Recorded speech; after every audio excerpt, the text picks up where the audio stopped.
India news का digital platform देख रहे हैं आप सब। आपके साथ मैं रचना बंसल। 2023 में 9 राज्यों में विधानसभा चुनाव होने हैं और 2024 में होने हैं लोकसभा चुनाव। और अब इन विधानसभा चुनाव, लोकसभा चुनावों को लेकर सभी पार्टी ऐसा लग रहा है कि बहुत ज्यादा एक्टिव मोड में आ गई है और अलग अलग इश्यूज उठाकर अपने अपने नंबर बनाने में जुट गई है। इस बीच एंट्री हो गई है सुबह सपा प्रमुख ओम प्रकाश राजभर की। हालांकि ओम प्रकाश राजभर के लिए कहा यह जाता है कि अपना फायदा देखते हैं और अपनी फायदे की राजनीति करते हुए जहां सहूलियत लगती है उस पार्टी के साथ में वो चले जाते हैं। फिलहाल तो वो अलग ही हैं, लेकिन उन्होंने मौजूदा उत्तर प्रदेश की सरकार से एक मांग कर डाली है।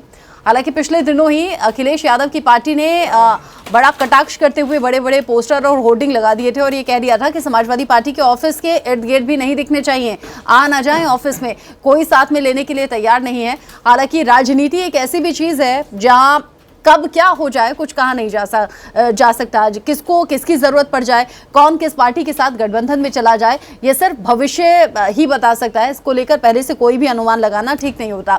इस बीच ओम प्रकाश राजभर ने एक बयान दिया है और इस बयान को लेकर अलग अलग तरीके से रिएक्शन सामने आ रहे हैं।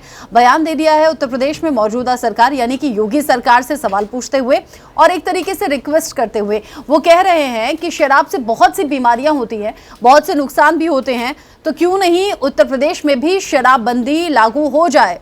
फिर वो पूछते हैं, वो कहते हैं कि सरकार कहती है कि शराब से बड़ा रेवेन्यू आता है। अगर रेवेन्यू आता है, शराब से बहुत पैसे आते हैं, अगर पैसे की कमी है तो बता दीजिए, हम पैसे दे देंगे। लेकिन उत्तर प्रदेश में शराबबंदी लागू होनी चाहिए ताकि लोगों का भला हो सके।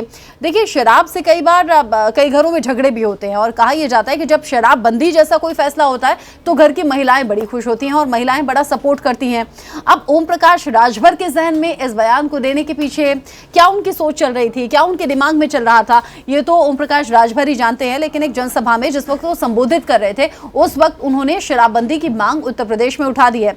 वो कह रहे हैं अगर रेवेन्यू की ही बात है, रेवेन्यू अगर बहुत ज्यादा आता है तो फिर गुजरात को लेकर आप क्या कहेंगे, क्योंकि गुजरात में भी बीजेपी की सरकार है, उत्तर प्रदेश में भी बीजेपी की सरकार है। वो कह रहे हैं कि अगर गुजरात विकास के पद पर आगे बढ़ रहा है, विकास के रास्ते पर लगातार कदम आगे बढ़ा रहा है, वो भी शराबबंदी के बावजूद, यानी कि शराब को लेकर वहां रेवेन्यू नहीं आ रहा होगा सरकार के पास, तो क्यों नहीं उत्तर प्रदेश में भी ये फैसला लागू हो जाए। इससे बड़ा लाभ होगा और लोगों की सेहत सुधर सकेगी। और शराब की वजह से ये जो कुछ क्राइम की घटनाएं भी सामने आती है, ऐसा कहा जाता है ना कि शराब के नशे में फला को पीट दिया या शराब के नशे में उसका खून कर दिया, शराब के नशे में रेप जैसी, गैंग रेप जैसी वारदातें भी होती हैं।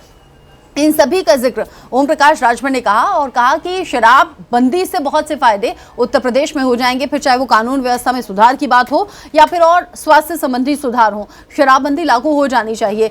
ओम प्रकाश राजभर ने अपने बयान में किस तरीके से योगी सरकार से दरख्वास्त की है, या फिर ये कहिए कि अपनी बात कहते हुए, शराबबंदी कहते हुए एक नई चाल चल दी है राजनीति के क्षेत्र में। सुन लीजिए आप। सबसे बड़ी समस्या शराब है और सरकार कहती है इससे आमदनी है। तो गुजरात में कहां से आमदनी आ रही है भाई बंदी पर? हम देश की सरकार को भी कहता हूं कि अगर गुजरात में कहां से आ रही आमदनी, बिहार की सरकार ने बंद किया, आमदनी कहां से आ रही?